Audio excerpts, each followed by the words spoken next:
So hello everyone, welcome again to Code to Serve academy.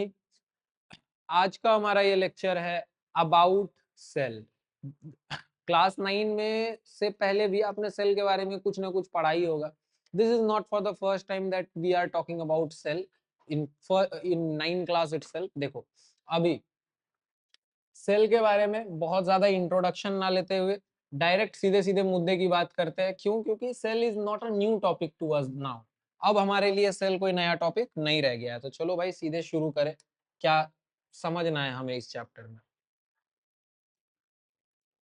So first of all, आप ये देखो, आपको ये पता है कि सेल जो है वो बेसिक स्ट्रक्चर होता है एंड फंक्शनल यूनिट होता है of all living organism. It means what? सबसे पहले फर्स्ट लाइन का ही ऑपरेशन करते हैं हम लोग, स्ट्रक्चरल एंड फंक्शनल यूनिट।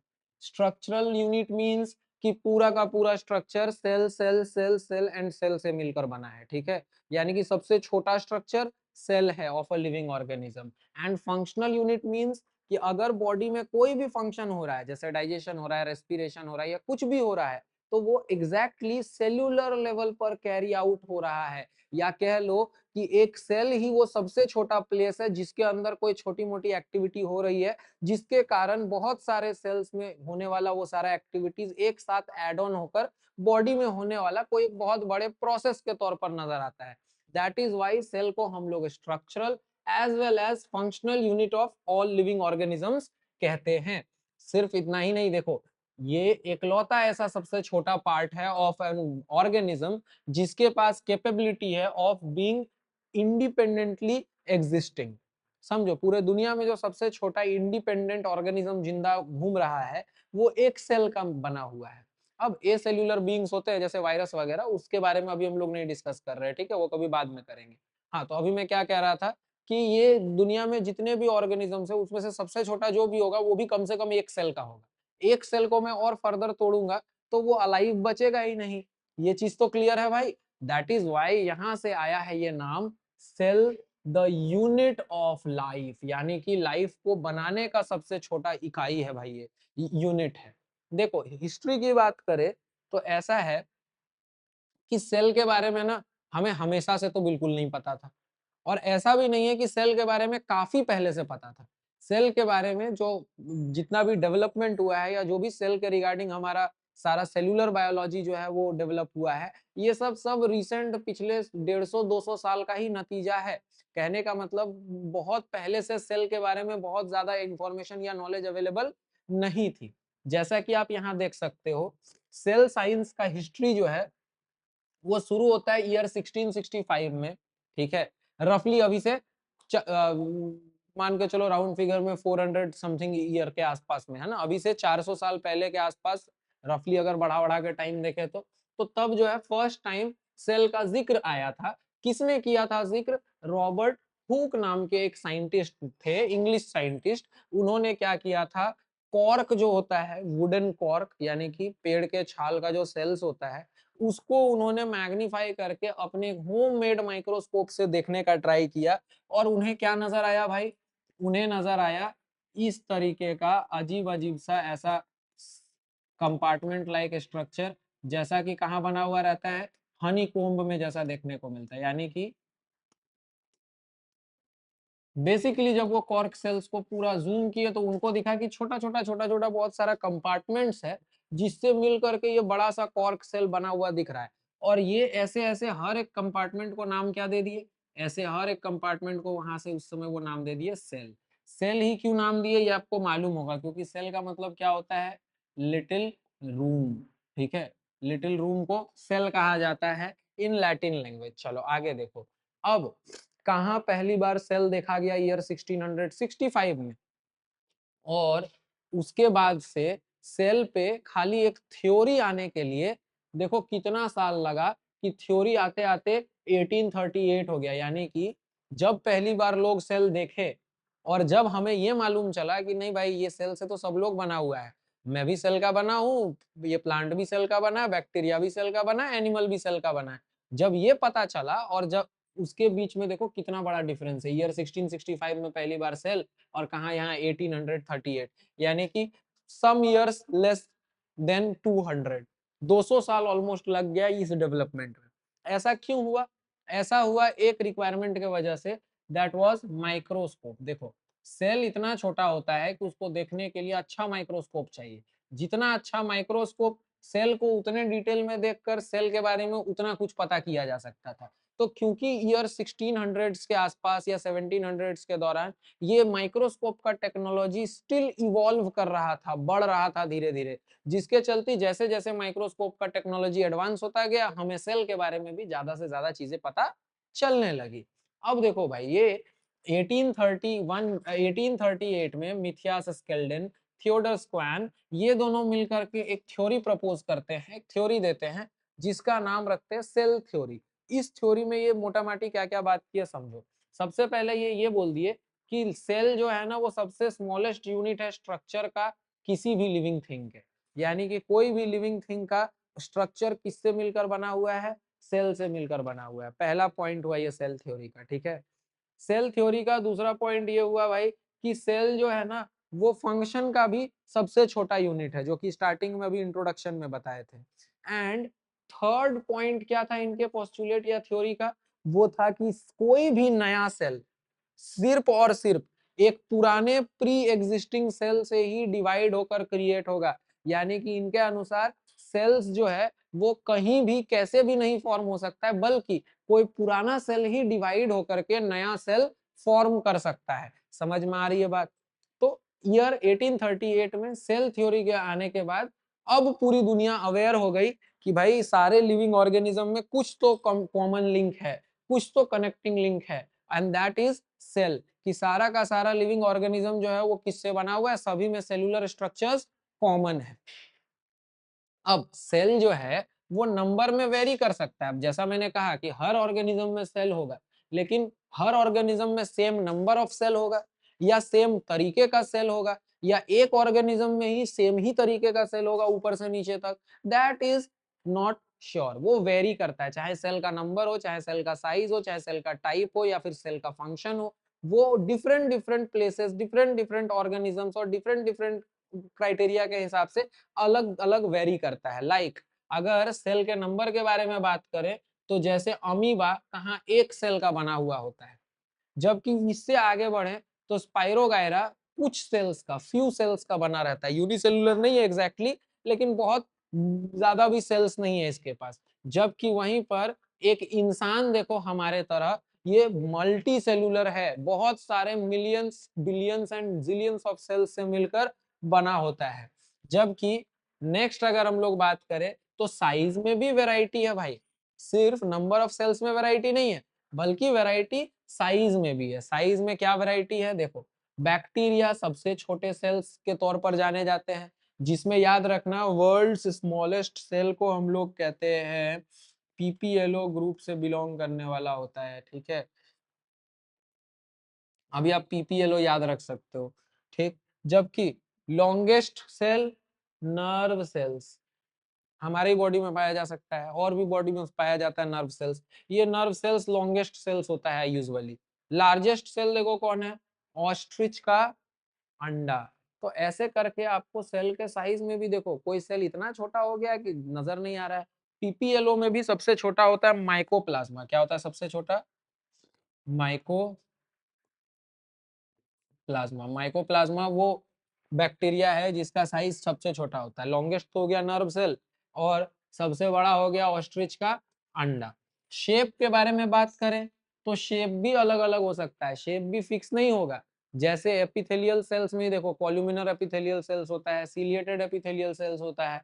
तो ये सब क्या बता रहा है कि शेप्स भी डिफरेंट हो सकता है। शेप का कंपैरिजन एक और देख लो, लाइक आप रेड ब्लड सेल को देखोगे तो ऐसा डिस्कॉइड शेप का दिखेगा, ठीक है, ये आरबीसी, ठीक। लेकिन जब आप व्हाइट ब्लड सेल को देखोगे तो वो अमीबॉइड यानी कि किसी बिना फिक्स शेप के दिखेगा, ये डब्ल्यूबीसी। देखो दो ब्लड सेल में ही इतना वैरायटी आ गया शेप में, आया ना। तो इसका मतलब है कि सेल्स में वैरायटी तो होगा ही, बाकी सारे सेल्स में जरूर होगा। चलो यहाँ से आगे बढ़े। यहाँ से आगे वी हैव कि सेल में कितना भी वैरायटी हो, कुछ भी डिफरेंसेस हो, साइज थोड़ा कम ज्यादा हो या है ना, या फिर नंबर में आगे पीछे हो, या कुछ भी डिफरेंसेस हो, उन सारे डिफरेंसेस के बावजूद भी दुनिया का सारे सेल्स में कुछ फीचर्स अमूमन कॉमन मिलता है, ठीक है। उन्हीं कॉमन फीचर्स को जो है वो अभी हम लोग डिस्कस करने वाले हैं। क्या फीचर्स कॉमन होता है भाई? तो फर्स्ट फीचर जो सारे सेल्स में आप कॉमन देख सकते हो वो ये कि सभी में सबसे पहले तो एक प्लाज्मा मेम्ब्रेन होगा, जिसको हम लोग सेल मेम्ब्रेन भी कहते हैं। सेल मेम्ब्रेन कहो या फिर इसी को क्या कहो, प्लाज्मा मेम्ब्रेन।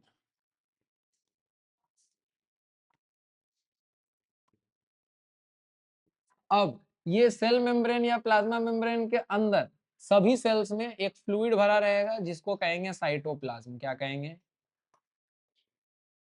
साइटोप्लाज्म। एंड इस साइटोप्लाज्म और सेल मेम्ब्रेन के बीच में कहीं जाकर के एक स्ट्रक्चर होगा, डेंस स्फेरिकल सा स्ट्रक्चर, जिस स्ट्रक्चर को हम लोग न्यूक्लियस नाम देते हैं। क्या नाम देते हैं? न्यूक्लियस।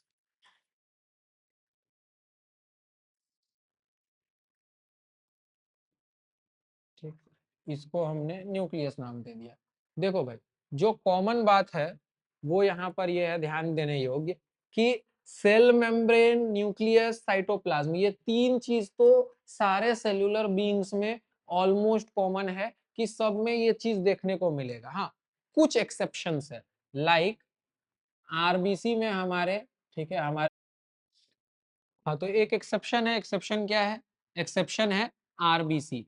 क्या है एक्सेप्शन भाई? तो आरबीसी के अंदर न्यूक्लियस नहीं होता है, ठीक। और वैसा वैसा इक्का दुक्का और एक्सेप्शंस होगा, लेकिन ऐसे देखो तो आमतौर पर दुनिया के सारे ही सेल्स में एक कॉमन ये वाला स्ट्रक्चर फॉलो होता है कि प्लाज्मा मेम्ब्रेन हो गया या सेल मेम्ब्रेन हो गया, उसका साइटोप्लाज्म हो गया, उसका न्यूक्लियस हो गया। इन तीन मेजर पार्ट्स में भी आप देखो, सेल मेम्ब्रेन तो भाई अकेला एक टॉपिक है, इसको अकेले समझना है हम लोगों को, क्या होता है सेल मेम्ब्रेन, कैसे काम करता है, कैसे नहीं, ठीक है। उससे आगे चलो तो साइटोप्लाज्म में दो तरीके की चीजें पाई जाती हैं। साइटोप्लाज्म ऐसे तो फ्लूइड वाला पार्ट हो गया सेल का, लेकिन उस फ्लूइड वाले पार्ट में भी दो तरीके का चीज होता है। पहला होता है सेल ऑर्गेनल्स। सेल ऑर्गेनल्स यानी कि लिटिल ऑर्गन्स जो कि सेल के पास है। हमारे पास प्रॉपर ऑर्गन्स है, सेल के पास लिटिल ऑर्गन्स है, जिसको क्या कहते हैं? सेल ऑर्गेनल्स कहते हैं, ठीक है। और दूसरे तरफ और क्या होता है? Cell inclusions. तो सेल ऑर्गेनल्स जो कि बेसिकली एक ऑर्गन के जैसा काम कर रहा है सेल का, जबकि सेल इंक्लूजन्स ऑर्गेनल्स के अलावा और जो स्ट्रक्चर सेल साइटोप्लाज्म में पाया जाता है उसे हम सेल इंक्लूजन कहकर पुकार सकते हैं, ठीक है। यहां से आगे अगर हम लोग बात करें तो थर्ड आता है हमारा न्यूक्लियस, जिसमें कि इस न्यूक्लियस टॉपिक में भी हमें बहुत सारा पार्ट्स देखने को मिलेगा। एक एक करके हम लोग समझेंगे, like nuclear membrane, nucleoplasm, nucleolus और क्रोमैटिन फाइबर। अब देखो एक एक करके समझना शुरू करें तो हमारा जो समझना स्टार्ट होता है वो कहाँ से स्टार्ट होगा? हमारा पार्ट प्लाज्मा मेम्ब्रेन या सेल मेम्ब्रेन से। चलो इससे समझना स्टार्ट करते हैं। नाउ फर्स्ट पॉइंट इज, देखो, प्लाज्मा मेम्ब्रेन या cell membrane usually outer most covering जो है एनिमल सेल का वो बनाता है। आउटर मोस्ट कवरिंग किसका? एनिमल सेल का। प्लांट सेल का क्यों नहीं? क्योंकि रिकैप करो, प्लांट सेल में प्लाज्मा मेम्ब्रेन के ऊपर एक और एक्स्ट्रा एडिशनल लेयर होता है जिसको सेल वॉल कहते हैं, ठीक है। जबकि एनिमल सेल्स में कोई सेल वॉल नहीं होता है, इसीलिए एनिमल सेल का सबसे आउटर मोस्ट कवरिंग क्या हो गया? प्लाज्मा मेम्ब्रेन या सेल मेम्ब्रेन हो गया। अच्छा, ये प्लाज्मा मेम्ब्रेन या सेल मेम्ब्रेन का मेन कैरेक्टरिस्टिक्स क्या होता है? तो यूजुअली बहुत थिन होता है, फ्लेक्सिबल होता है और काफी डेलिकेट लिविंग मेम्ब्रेन होता है, ठीक। यानी कि सेल के ऊपर जो कवर है, ये सेल के ऊपर का कवर काफी थिन एंड डेलिकेट है, ज्यादा स्ट्रॉन्ग नहीं है, लेकिन स्टिल सेल को आउटर इन्वायरमेंट से सेपरेट करके रखा है, सेल के अंदर के सारे मटेरियल को, ठीक है। और एक और बहुत कमाल की बात कि ये सेमी परमिएबल मटेरियल है। सेमी परमिएबल मटेरियल यानी कि ये जो सेल मेम्ब्रेन है ये सारे चीजों को अलाउ नहीं करेगा अपने थ्रू पास होने के लिए।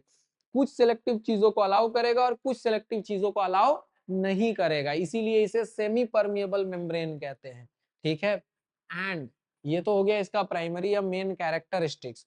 और इसी के वजह से इसका फंक्शन क्या है? तो ये सबसे पहले तो एक बहुत इफेक्टिव बैरियर के तरह नजर आता है। बैरियर यानी कि जो सेल में किसी भी चीज को एंटर करने से पहले अगर नहीं एंटर करने देना चाहता है तो रोक सकता है। चाहे कोई सॉल्यूट का मॉलिक्यूल हो, कोई आयन हो या कुछ भी हो, तो उसके लिए ये क्या काम करता है? बैरियर का काम करता है और सॉल्यूट पार्टिकल्स को और आयंस को अपने अंदर नहीं आने देता है। रीजन, ये एक सेलेक्टिवली परमिएबल मेम्ब्रेन है, ठीक है। अब समझो, सेल मेम्ब्रेन अगर मैं कह रहा हूँ कि सेल के सबसे बाहर में है, ठीक है, तो एक बात बताओ, एक सेल क्या अपने आप में मस्त रहता है, उसको बाहर का दुनिया से कोई मतलब नहीं है? वो भले ही प्लाज्मा मेम्ब्रेन के अंदर छुप कर बैठा है, लेकिन उसको बाहर की दुनिया से मतलब है। फिर प्लाज्मा मेम्ब्रेन के अंदर छुपने के बाद बाहर से कैसे कांटेक्ट करता है? तो एक तो हो गया सिंपल ऑस्मोसिस डिफ्यूजन के जरिए, जो ऑस्मोसिस डिफ्यूजन कैसे चलता है, तो इसके सेमी में परमिएबल मेम्ब्रेन होने के कारण ऑस्मोसिस डिफ्यूजन जैसा प्रोसेस ये कर पाता है। लेकिन वहीं पर एक और तरीका है इसके पास, वो क्या है? सेल्स बहुत बार चीजों को फोर्सफुली भी ट्रांसपोर्ट करते हैं, या तो फोर्सफुली एक्सपेल आउट करते हैं या तो फोर्सफुली सेल के अंदर किसी चीज को मूव इन करते हैं, और ऐसे ट्रांसपोर्ट को कहा जाता है एक्टिव ट्रांसपोर्ट। ठीक, तो ये एक्टिव ट्रांसपोर्ट भी देखने को मिलता है किसमें? हमारे प्लाज्मा मेम्ब्रेन में। उसके लिए प्लाज्मा मेम्ब्रेन को अगर आप जूम करो, ये अगर प्लाज्मा मेम्ब्रेन का लेयर है, इसको मैं जूम करूं तो जूम करने पर आपको दिखेगा कि इसमें ना बहुत सारा ऐसा प्रोटीन का ट्यूब्स, जिसको प्रोटीन चैनल्स बोलते हैं, ये मौजूद होता है। ये प्रोटीन चैनल्स क्या करता है? ये अगेंस्ट द कंसंट्रेशन ग्रेडियंट अगर किसी पार्टिकल को मूव कराना रहता है सेल मेम्ब्रेन के थ्रू, तो यही हेल्प करता है इसमें। प्रोटीन चैनल्स जो किसमें पाया जाता है? इसी प्लाज्मा मेम्ब्रेन या सेल मेम्ब्रेन में पाया जाता है। यहाँ तक कोई इशू है भाई? ये समझ में आ रहा प्लाज्मा मेम्ब्रेन या सेल मेम्ब्रेन क्या है? इसमें समझने में कोई तकलीफ नहीं है। चलो वेरी गुड। अच्छा आगे बात करें तो next we have cell wall. अब ये सेल वॉल की खासियत ये है कि ये सिर्फ और सिर्फ किसमें देखने को मिलता है? प्लांट सेल में। खाली किसमें दिखेगा? प्लांट सेल में। एनिमल सेल में जनरली नहीं होता है। अच्छा सिर्फ और सिर्फ प्लांट सेल में भी नहीं, ऐसा भी नहीं समझो। आप ये कह सकते हो प्लांट सेल में होता है, प्लांट सेल के अलावा कुछ बैक्टीरियल सेल्स में भी होता है, ठीक है, और कुछ प्रीहिस्टोरिक सेल्स में भी होता है, लेकिन सेल वॉल एनिमल सेल में नहीं होता है, ऐसा याद रख सकते हो आप ज्यादा अच्छे से, ठीक है। अब ये सेल वॉल होता क्या है? तो प्लाज्मा मेम्ब्रेन तो समझ में आ रहा है कि लिविंग पार्ट है, समझदार है, क्या आएगा क्या जाएगा सब कुछ कंट्रोल कर रहा है ना, एक कॉम्प्लेक्स स्ट्रक्चर है। ये जो आपका सेल वॉल है, ये प्लाज्मा मेम्ब्रेन के कंपैरिजन में दिमाग से पैदल और शरीर से तंदुरुस्त होता है। कहने का मतलब फंक्शन वाइज उतना कॉम्प्लेक्स नहीं होता है, लेकिन स्ट्रक्चर वाइज ये बहुत ज्यादा हार्ड होता है, बहुत स्ट्रांग होता है, जिसके वजह से सेल मेम्ब्रेन के ऊपर प्रेजेंट होकर के ये एक और एक्स्ट्रा लेयर ऑफ प्रोटेक्शन जो है प्रोवाइड करता है टू द प्लांट सेल्स। आप ही समझो ना, आपका सेल्स या हमारा सेल्स कितना डेलिकेट है कंपैरेटिवली एक प्लांट सेल के। आप प्लांट को मुक्का मारो तो किसको चोट लगेगा? आपको चोट लगेगा, प्लांट को चोट नहीं लगने वाला। एक बड़ा पौधा है उसको मुक्का मारते हो तो आपको चोट लगेगा, उसको नहीं। रीजन, आपका सेल्स जो है वो डेलिकेट है when compare to its cell. क्यों? क्योंकि उसके सेल में सेल वॉल्स है। अब आप बोलोगे फिर तो लीफ में भी सर सेल वॉल होता होगा, फिर लीफ इतना फ्लेक्सिबल क्यों है? सेल वॉल का मतलब सीधा सीधा ये नहीं समझ लो कि खाली रिजिड ही स्ट्रांग ही होगा। लीफ में उस सेल वॉल का डिपोजिशन का लेयर कैसा है? पतला, तो जिसके कारण वो लीफ जो है वो फ्लेक्सिबल दिख रहा है। अच्छा वही लीफ जब ड्राई हो जाता है तो हार्डन हो जाता है ना। अब उसी वो लीफ पतला था तो इसीलिए हार्ड होने के बाद आपने मोड़ दिया तो टूट गया, लेकिन वही लीफ अगर उतना पतला ना होकर के इतना मोटा होता तो आप तोड़ पाते उतने आसानी से? क्यों? क्योंकि उसमें वही सेल वॉल है। समझ में आ रही है बात? चलो आगे समझो। तो ये एक नॉन लिविंग पार्ट होता है, रिजिड यानी हार्ड होता है, प्रोटेक्टिव कवरिंग होता है जो प्लाज्मा मेम्ब्रेन के जस्ट बाहर में होता है, ठीक है। काम क्या है इसका? देखो पहले काम से पहले समझ लो बना किससे है। मेनली ये बना होता है सेल्यूलोज का। किसका बना हुआ होता है? आमतौर पर सेल्यूलोज जैसे मटेरियल का बना हुआ होता है। यहाँ पर जब मैं कह रहा हूँ सेल्यूलोज का बना होता है, तब यहाँ पर प्लांट सेल की ही बात हो रही है, ठीक है। क्योंकि सेल्यूलोज से बना हुआ सेल वॉल्स किसमें मैक्सिमम देखने को मिलता है? सेल्यूलोज प्लांट्स में। देखो इसका एक क्या कहते हैं रियल लाइफ एग्जांपल भी समझो। जो घास कोई गाय खाती है, अगर उसी घास को मैं खाने का ट्राई करूं, तो देखो गाय भी एनिमल है, मैं भी एनिमल हूँ। गाय हर्बीवोर है तो क्या हुआ? मैं भी ओमनीवोर हूँ, मैं इंसान हूँ, ओमनीवोर हूँ ना। तो मैं गाय के साथ अगर जा करके गाय वाला चारा खाने का ट्राई करूं या पत्ता खाने का, पत्ता बेसिकली खाने का ट्राई करूं जो पत्ता गाय खा रही है, तो गाय तो उसको डाइजेस्ट कर लेगी, लेकिन मैं डाइजेस्ट नहीं कर पाऊंगा। अब आप बोलोगे सर आप कभी पत्ता खा के देखो, आपको कैसे पता है? तो मैं ये बोलूंगा कि पत्ता खा के हम लोग सब चेक किए। आपने कभी ना कभी धनिया की चटनी खाई होगी, या पुदीने का चटनी का तो अभी सीजन चल रहा है। तो क्या हम लोग उन पत्तों को चटनी बनाने से पहले उसको कुक करते हैं? कुक तो नहीं करते हैं, यानी कि वो होता है कच्चा पत्ता, बिल्कुल उसी तरीके से जैसे कि एक गाय या बकरी खा रही होती है। और आप देखो कि उसको हमारा बॉडी डाइजेस्ट भी नहीं कर पाता है, वो सिर्फ और सिर्फ टेस्ट के लिए खा रहे होते हैं। क्योंकि हमारे शरीर में ये सेलुलोज इतना टफ होता है कि जिसके शरीर में इसको अलग से तोड़ने का कोई व्यवस्था नहीं है वो इसको खा ही नहीं सकता है। यानी इन केस अगर हमें पत्तियां खाकर जिंदा रहने का जरूरत पड़ जाए तो हम लोगों का बहुत कम चांस होगा सर्वाइवल का, क्योंकि हमारा बॉडी सेल्यूलोज को नहीं डाइजेस्ट कर सकता इतना आसानी से। लेकिन हाँ, अगर उसी पत्ती को मैं कुक करके खाऊं तो कुक करने पे, जैसे साग वाग बनाते हैं तो कुक करने पे क्या होता है, उसका सेल्यूलोज का स्ट्रक्चर कमजोर पड़ जाता है और तब जाकर के खाने पर अब वो एब्जॉर्ब हो सकता है, डाइजेस्ट हो सकता है, यहाँ तक कोई प्रॉब्लम नहीं। चलो, अब जैसे प्लाज्मा मेम्ब्रेन सेलेक्टिवली परमिएबल होता है, मैंने बोला नहीं दिमाग से पैदल है, खाली शरीर से तंदुरुस्त है, तो दिमाग से पैदल क्यों है, फ्रीली परमिएबल है, इतना स्ट्रॉन्ग है। लेकिन किसी आने जाने वाले इंसान को पूछेगा नहीं कि क्यों जा रहे हो, या जाने देंगे या नहीं देंगे, किसी को नहीं रोकता है, सबको आने देता है, सबको जाने देता है। हाँ, बस कोई अगर हिट करे उसको या कोई उसका स्ट्रक्चर को देखे तो रिजिड मिलेगा। समझ में आई बात? बस छोटा मोटा पार्टिकल उसको पार कर सकता है। किस, अब देखो क्या फंक्शन है इसका, रिजिडिटी देता है प्लांट को स्ट्रेंथ देता है, प्लांट को शेप भी प्रोवाइड करता है, प्लांट सेल्स को शेप प्रोवाइड करता है, और साथ में प्रोटेक्शन प्रोवाइड करता है। आप ही देखो ना, एक पौधे की जिंदगी कितनी मुश्किल है। आप बोलो कैसे मुश्किल है, ना स्कूल जाता है, ना टेस्ट देता है, ना एग्जाम होता है, लेकिन फिर भी मुश्किल है उसका लाइफ, क्योंकि आप स्कूल भी जाते हो, स्कूल से घर भी आ जाते हो, घर में भी रहते हो तो घर में कहाँ टिकते हो, आप खेलने भी चले जाते हो। और इन सब के अलावा हमारा लाइफस्टाइल काफी एक्टिव है, हम सुबह से लेकर रात तक एक ही जगह खड़े नहीं रहते हैं। करेक्ट। अगर मैं अभी आप में से किसी बच्चे को पनिशमेंट दे दूं कि आपको जो है ना 1 घंटे एक जगह पे खड़े रहना, हिलना नहीं है, ठीक, तो कैसे नानी याद आ जाती है। अब आप सोचो एक प्लांट के बारे में, जब से पैदा हुआ तब से वहीं खड़ा है, अब मरने के बाद भी वहीं खड़ा रहेगा अगर कोई उसको हटाएगा नहीं तो।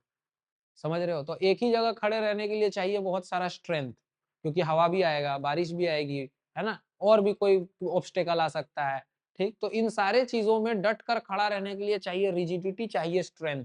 और वही एक्स्ट्रा रिजिडिटी और स्ट्रेंथ कौन प्रोवाइड कर रहा है यहाँ पर, सेल वॉल प्रोवाइड कर रहा है। इसमें कोई प्रॉब्लम है, ये समझ में आ रहा? चलो, वेरी गुड।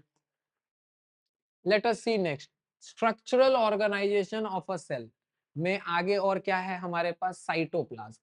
क्या है? साइटोप्लाज्म। साइटोप्लाज्म मैंने कहा था वो तीसरा वाला कॉमन पार्ट जो सभी में देखने को मिलता था, प्लाज्मा मेम्ब्रेन, इधर न्यूक्लियस, और थर्ड में साइटोप्लाज्मिक बताए थे। तो साइटोप्लाज्म जो है वो सब में कॉमन होता है यूजुअली। है क्या ये चीज? तो साइटोप्लाज्म बेसिकली प्लाज्मा मेम्ब्रेन के अंदर न्यूक्लियस को छोड़कर, देखो, न्यूक्लियस को छोड़कर प्लाज्मा मेम्ब्रेन के अंदर जो भी कुछ होता है उस सारे कंटेंट को हम लोग क्या कह सकते हैं, साइटोप्लाज्म कह सकते हैं। पहला पॉइंट क्लियर है, ये चीज समझ में आ रहा है? Very good. बना किस चीज का होता है? तो ज्यादा कुछ कॉम्प्लेक्स बात नहीं है। एक तो वाटर होता है इसमें मेजोरिटी, ठीक, mixture of water along with soluble organic and inorganic compounds, यानी कि कुछ वाटर का अमाउंट, उस वाटर में ऑर्गेनिक और इनऑर्गेनिक सब्सटेंसेस घुला हुआ है। ऑर्गेनिक और इनऑर्गेनिक सब्सटेंस यानी कि ऐसा मॉलिक्यूल्स जो सिर्फ लिविंग में मिलता है, या ऐसा मॉलिक्यूल्स भी जो नॉन लिविंग सोर्सेस से आया है, वो सब सब घुला हुआ होता है। ठीक है, और साथ में होता है सेल ऑर्गेनल्स। इसी को हम लोग साइटोप्लाज्म का स्ट्रक्चर समझ सकते हैं, इसमें कोई प्रॉब्लम नहीं है। अब साइटोप्लाज्म के इस स्ट्रक्चर का काम क्या है? तो ये होता है centre for metabolic activity. Centre for metabolic activity कहने का मतलब, क्योंकि यहाँ पानी है, पानी यूनिवर्सल सॉल्वेंट है, हमारे बॉडी के बहुत सारे रिएक्शंस में रिस्पॉन्सिबल है। और ये साइटोप्लाज्म होता है एक्टिविटी एरिया हमारे सेल का। सेल के एक पार्ट से निकलकर कभी केमिकल दूसरे पार्ट में जा रहा है, एक पार्ट से दो पार्ट से केमिकल निकल करके साइटोप्लाज्म के अंदर कोई रिएक्शन हो रहा है। ये सारा जो कंटिन्यूअसली चेंजिंग प्रोसेसेस हमारे सेल में हो रहा होता है, इसमें साइटोप्लाज्म का बहुत रोल होता है। क्यों?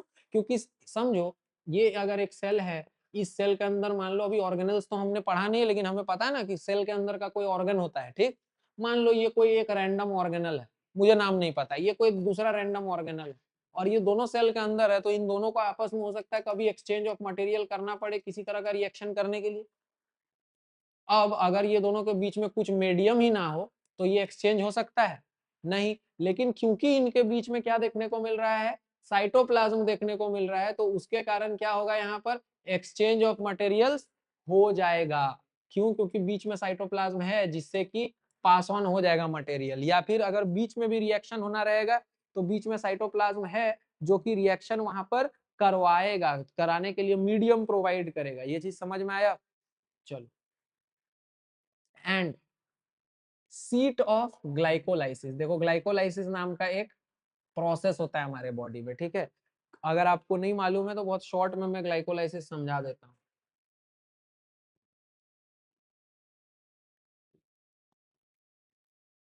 देखो व्हाट इज ग्लाइकोलाइसिस, आपको ये मालूम है ना कि ग्लूकोज हमारे बॉडी में होता है जो कि डाइजेशन के बाद हर एक सेल में एब्जॉर्ब हो चुका है, और यही ग्लूकोज ब्रेक होता है रेस्पिरेशन में, और रेस्पिरेशन में ब्रेक होने के दौरान ऑक्सीजन के प्रेजेंस में हो या ऑक्सीजन के एब्सेंस में हो, दोनों के केस में एनर्जी बनाता है। अगर ऑक्सीजन के एब्सेंस में हो रहा है तो 2 एटीपी बनाएगा, और अगर प्रेजेंस में हो रहा है ऐसे 38 एटीपी बनाएगा प्रेजेंस में, और एब्सेंस में सिर्फ 2 एटीपी बनाएगा। ये वाला प्रोसेस तो आप लोग को पता होगा, रेस्पिरेशन।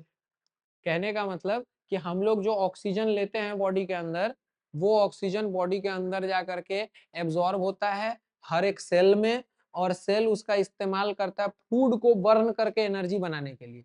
ये चीज पढ़े हो ना भाई, हाँ या ना? चलो वेरी गुड, यानी कि आपने ये पढ़ा है कि फूड को ऑक्सीजन से रिएक्ट करा दो तो एनर्जी बनेगा, ये तो आपने पढ़ा है। लेकिन ये वाला जो प्रोसेस है ना, ये इतना शॉर्टकट में नहीं होता है, बल्कि इससे पहले कि फूड ऑक्सीजन से रिएक्ट करे, हमारा फूड बोले तो C6, हमारा फूड बोले तो यहाँ पर किसकी बात हो रही है, C6, अच्छा ब्लैक है ना, सॉरी, C6H12O6, ये हमारा फूड है। ये हमारा फूड इससे पहले कि ऑक्सीजन से रिएक्ट करके एनर्जी बनाए, ये एक प्रोसेस होता है इसमें जिसको कहते हैं ग्लाइकोलाइसिस, जिस प्रोसेस के दरमियान ये C6H12O6 दो C3H4O3 मॉलिक्यूल्स में टूट जाता है। ऐसा ऐसा कितना मॉलिक्यूल्स बनता है, 2 मॉलिक्यूल्स ऐसा बनता है, ठीक है। इसी मॉलिक्यूल को क्या कहते हैं, पायरुवेट। क्या कहते हैं इसको, पायरुवेट, या फिर पायरुविक एसिड। तो ये पायरुवेट या पायरुविक एसिड कब बन रहा था, हमारे बॉडी में जब रेस्पिरेशन होता था तब बन रहा था। और ये भी कहां पर होता है, ये भी पूरा काम साइटोप्लाज्म में होता है। कहां होता है, और आगे चलकर कब ये पायरुवेट है जो ऑक्सीजन से रिएक्ट करेगा और एनर्जी बनाएगा। समझ में आई बात, डायरेक्टली फूड नहीं ऑक्सीजन से रिएक्ट करता है। चलो, तो ये भी पॉइंट हमें समझ में आ गया कि पायरुविक एसिड या पायरुवेट बनाने में हेल्प करता है यहाँ पर।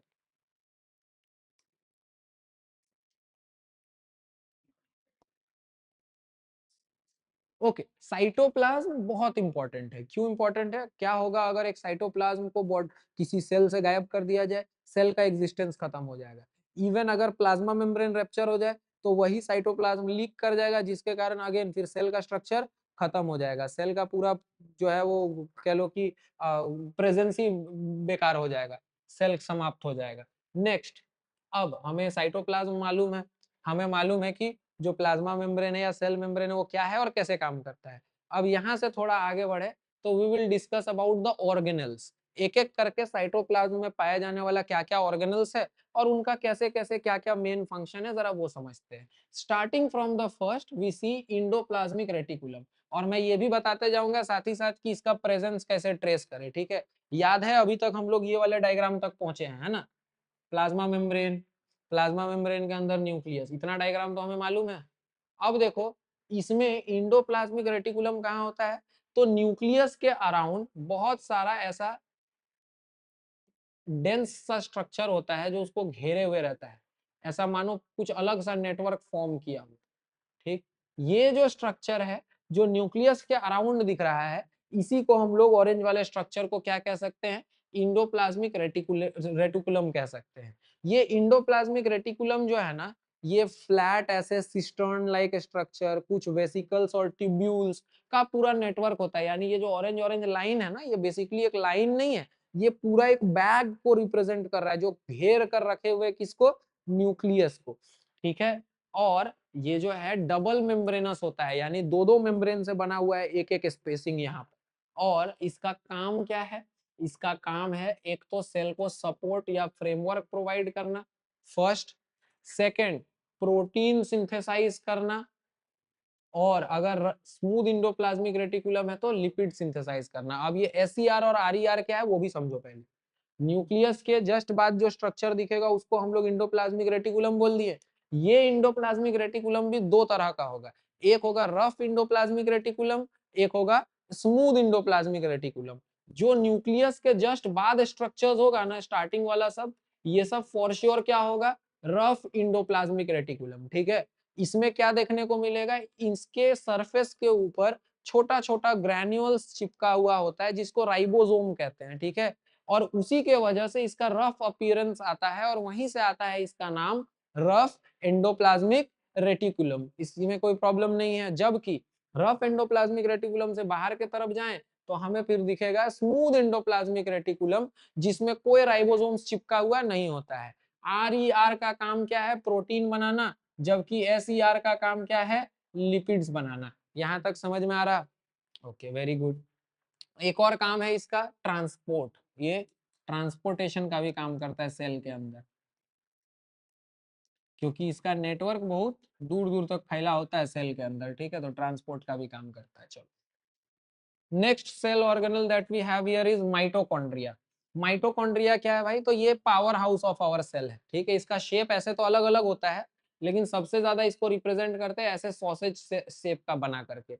ये एक सेल में एक से ज्यादा भी हो सकता है, एक भी हो सकता है। जिस सेल में जितना ज्यादा एनर्जी का रिक्वायरमेंट पड़ता है, उस सेल में ये माइटोकॉन्ड्रिया उतना ज्यादा नंबर में देखने को मिलता है। ठीक, ये sausage like structure double membranous होता है, जहां बाहर वाला मेम्ब्रेन नॉर्मल और अंदर वाला मेम्ब्रेन ऐसा देखने को मिलता है। देखो, इसके अंदर फ्लूइड वगैरह भरा रहता है जिसको मैट्रिक्स कहते हैं। इसका काम क्या है, बेसिकली इसी ऑर्गेनल के अंदर जो हमारे सेल के साइटोप्लाज्म में फ्लोट करता रहता है यहाँ से वहां, यहीं पर वो पाइरुवेट, याद है जो अभी ऊपर बताए थे, ये पाइरुवेट या पाइरुविक एसिड इसी माइटोकॉन्ड्रिया के अंदर जाता है और वहां पर ही फिर हम लोग जो सांस लेते हैं वो ऑक्सीजन भी पहुंचता है, और उसी जगह पर पाइरुवेट और ऑक्सीजन कंबाइन होता है और बहुत vast amount of energy release करता है। समझ में आई बात? यानी हमारे शरीर में सेल के अंदर एनर्जी बन कहाँ रहा है, सेल्यूलर लेवल पर माइटोकॉन्ड्रिया के अंदर बन रहा है, इसीलिए इसको power house of the cell कहते हैं। ठीक है,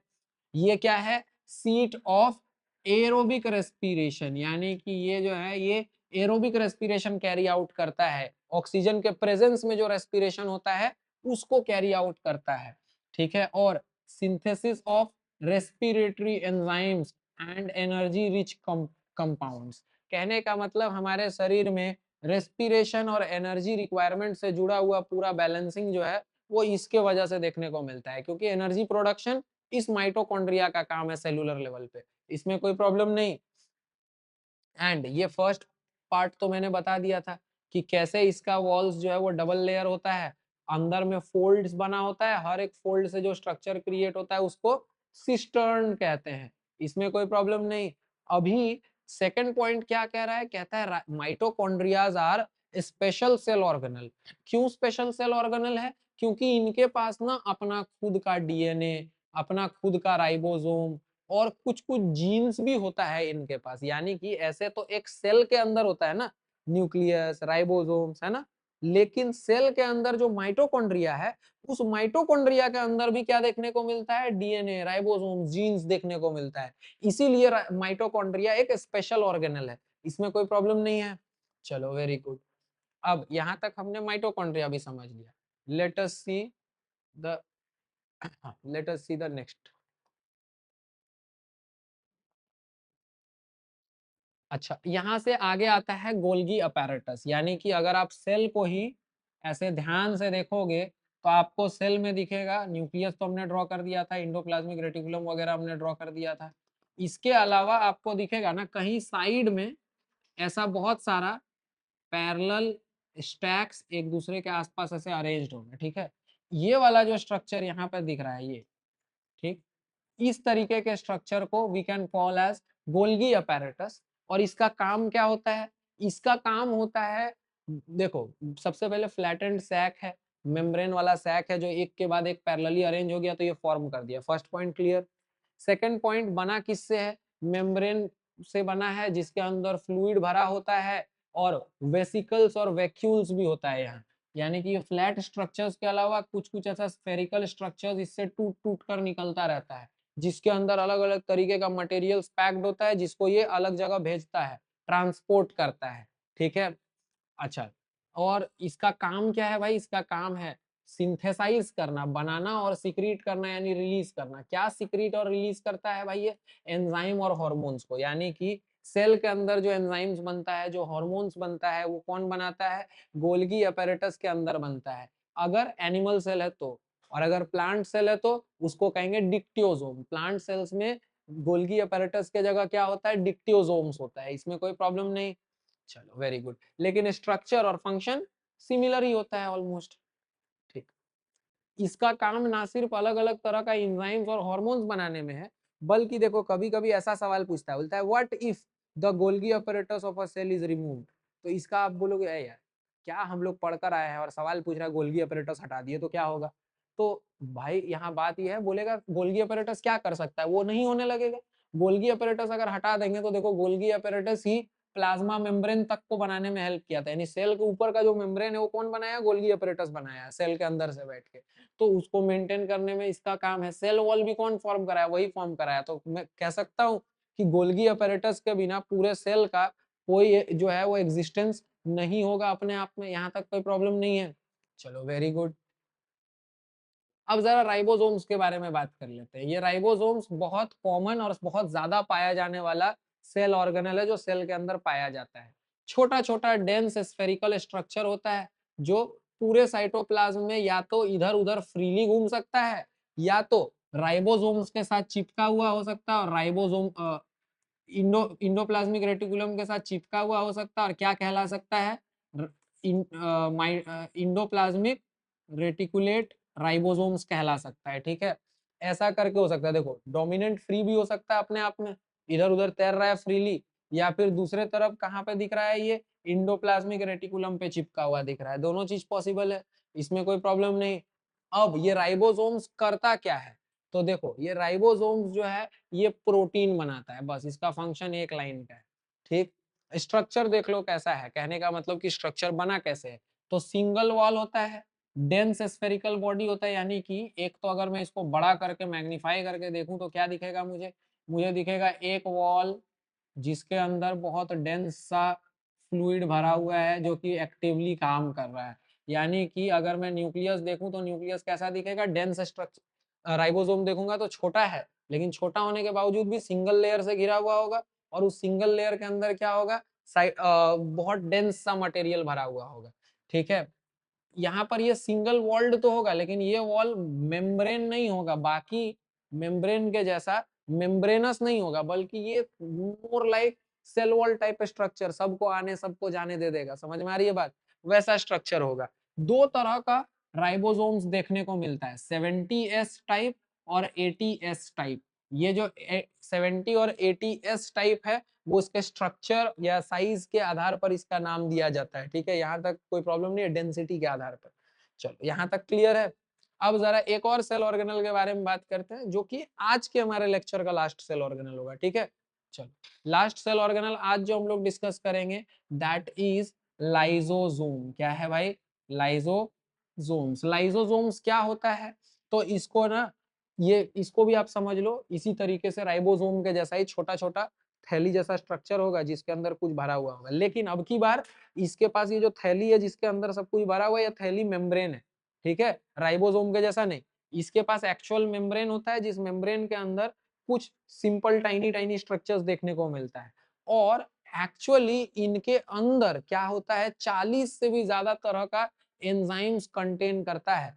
ठीक है, अब इसके वजह से ये जिस भी ऑर्गेनल को चाहे सेल के अंदर, उसको ये खाकर डाइजेस्ट कर देता है, जिससे worn out part, damaged part जो होता है सेल्स का, उसको रिप्लेस करने के लिए प्रॉपर स्पेसिंग मिल जाता है सेल के अंदर। ठीक है, तो नॉर्मल काम इसका ये है, ये गार्बेज कलेक्टर है सेल का, घूमते रहेगा गार्बेज सेल कलेक्ट करते रहेगा सेल के अंदर। लेकिन कई बार समस्या होती है, कभी अगर किसी रीजन के वजह से या कभी मैकेनिकल जर्क के कारण अगर हमारा जो लाइसोसोम है वो रप्चर हो जाता है, तो फिर ये कहलाने लगता है suicidal bag of the cell. क्यों? क्योंकि जब ये लाइसोसोम रप्चर होता है तो पूरे सेल में ये एंजाइम्स 40 से भी ज्यादा तरह का लीक कर जाता है, जिसके कारण पूरा सेल ही डाइजेस्ट हो जाता है और खत्म हो जाता है। यहाँ तक कोई प्रॉब्लम नहीं। And lastly we have intracellular digestion. Intracellular digestion जो है इसका मतलब क्या है? इसका फंक्शन बोले तो सेल के अंदर डाइजेशन करता है। ठीक, इंट्रासेल्यूलर बोले तो सेल के अंदर, सेल के बीच में, सेल से छोटा छोटा जो भी पार्टिकल्स है उसका ये डाइजेशन करता है, और जो भी फॉरेन सब्सटेंसेस है उसको सॉरी, उसको ये क्या करता है, डिस्ट्रॉय करता है, जिससे हमारा सेल जो है वो प्रोटेक्टेड रहता है। यहाँ तक कोई प्रॉब्लम है? नहीं है। This was your lecture for today. यहाँ तक में कोई प्रॉब्लम नहीं है, यहाँ तक समझ में आया? एक बार रिकैप कर लेना पढ़ करके पूरा, ठीक है? चलो।